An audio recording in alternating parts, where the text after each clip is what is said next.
پرانے محل کا خوفناک راز۔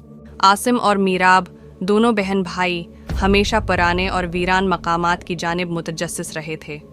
ان کی حالیہ مہم نے انہیں اپنے چھوٹے شہر کے مضافات تک پہنچا دیا، جہاں ایک بوسیدہ محل کھڑا تھا جو دیوملائی کہانیوں اور رازوں سے بھرا ہوا تھا۔ مقامی لوگ سرگوشی کرتے تھے کہ وہاں عجیب و غریب روشنی اور بھوتوں کی شکلیں نظر آتی ہیں، لیکن عاصم اور میراب نے ان باتوں کو محض کہانیاں سمجھ کر نظر انداز کر دیا۔ ایک شام کو انہوں نے محل کی تفتیش کرنے کا فیصلہ کیا۔ ہاتھوں میں لالٹین اور تجسس کی بھرپور کیفیت کے ساتھ وہ چرچراتے ہوئے پورچ پر قدم رکھ دیا۔ عاصم نے بھاری لکڑی کے دروازے کو دھکیلا جو اپنی چولوں پر کراہتا ہوا کھلا۔ اندر کی ہوا باسی تھی اور درجہ حرارت اچانک گر گیا۔ ان کی لالٹین نے پرانی وال پیپر، ٹوٹے ہوئے فرنیچر اور فرش پر بکھرے ہوئے بھولے ہوئے نوادرات کو ظاہر کیا۔ وہ احتیاط سے گزرتے رہے، ان کے قدموں کی آواز گونجتی رہی۔ عاصم کی لالٹین کبھی کبھار جھلملاتی اور دیواروں پر عجیب سائے بناتی۔ یہ جگہ واقعی خوفناک ہے، میرب نے سرگوشی کی، اپنے بھائی کا بازو تھامے ہوئے۔ عاصم نے سر ہلایا، لیکن اس کی تجسس اسے آگے بڑھاتی رہی۔ حال ہی میں انہوں نے دیکھا کہ ایک عظیم سیڑھی اوپر کی منزلوں کی طرف جا رہی ہے۔ خوفناک آوازوں کے باوجود وہ سیڑھیوں پر چڑھ گئے، ہر قدم پہلے سے زیادہ بھاری محسوس ہوتا۔ اوپر پہنچ کر انہیں ایک لمبا ہال ملا جس میں دروازے قطار میں تھے۔ آخر میں ایک دروازہ تھوڑا سا کھلا ہوا تھا اور اس میں سے مدھم روشنی جھلملا رہی تھی۔ روشنی کی طرف دیکھ کر وہ دروازے کے پاس پہنچے۔ عاصم نے دروازے کو دھکیلا۔ سامنے ایک کمرہ ظاہر ہوا جو پرانی تصویروں اور دھول بھرے فرنیچر سے بھرا ہوا تھا۔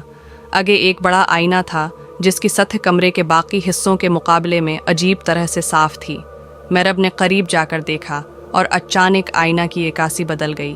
ان کی اپنی تصاویر کے بجائے انہوں نے ایک بھوت کی شکل دیکھی، ایک عورت جو پھٹے ہوئے لباس میں تھی اور اس کی آنکھیں کھوکھلی اور غم سے بھری ہوئی تھیں۔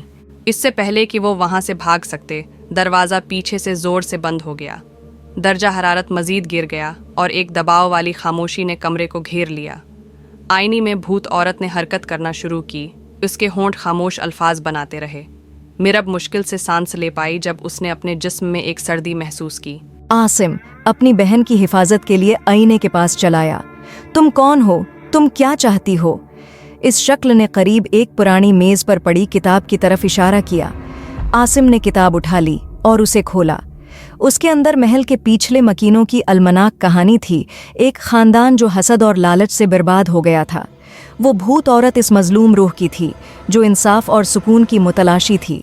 یہ سمجھتے ہوئے کہ انہیں کیا کرنا ہے، عاصم اور میرب نے جلدی سے ایک عارضی رسم ادا کی جو انہوں نے پہلے پڑھی تھی، اس امید پر کہ وہ روح کو سکون دے سکیں۔ جیسے ہی انہوں نے ختم کیا، کمرہ گرم ہو گیا اور دباؤ والی کیفیت ختم ہو گئی۔ آئینہ میں بھوت عورت نے اداسی سے مسکراتے ہوئے دھیرے دھیرے غائب ہونا شروع کیا۔ تھکے ہوئے لیکن مطمئن، عاصم اور میرب محل سے باہر نکل گئے۔ وہ جانتے تھے کہ انہوں نے کچھ ایسا سامنا کیا ہے جو ان کی سمجھ سے باہر ہے، کچھ ایسا جو ہمیشہ ان کے ساتھ رہے گا۔